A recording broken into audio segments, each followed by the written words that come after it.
Tu vois un truc qui pourrait être amélioré. Tu as une idée simple, concrète, efficace, mais tu hésites. Est-ce que c'est le bon moment? Est-ce que ça va être bien reçu? Et tu te demandes si tu as la légitimité de dire ça alors que tu viens d'arriver. La réponse est oui. Tu as le droit de proposer, mais comme souvent, tout est dans la manière.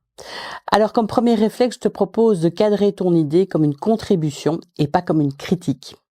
Tu veux proposer une idée? Commence par montrer que tu as compris le contexte.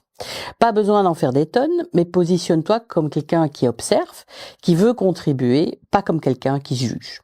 Par exemple, j'ai remarqué qu'on perd souvent un peu de temps sur tel dossier, et j'ai pensé à une piste qu'on pourrait tester, si c'est pertinent pour vous.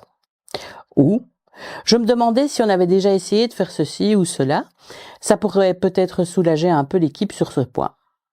Tu mets ton idée au service du collectif et tu laisses la porte ouverte à l'échange, pas à la confrontation.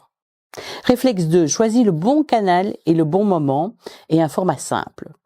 Ton idée même bonne risque d'être zappée si tu la balances vite fait à la fin d'une réunion surchargée ou dans un mail noyé parmi 20 autres. Si tu veux qu'on t'écoute, mets-toi dans une posture d'écoute aussi. Prends le temps de sentir quand ton manager est disponible. Demande si c'est le bon moment pour faire une petite suggestion. Et si ton idée est plus structurée, note-la en quelques points clairs. Et si ce n'est pas retenu tout de suite, c'est pas un échec. Tu auras montré que tu es engagé, constructif et que tu réfléchis pour l'équipe. Et ça compte plus que tu ne le crois. En résumé, proposer une idée, ce n'est pas déranger, c'est participer avec tact et stratégie. Et c'est une manière de te rendre visible autrement, en montrant que tu veux participer proactivement à la réussite du projet et de l'équipe.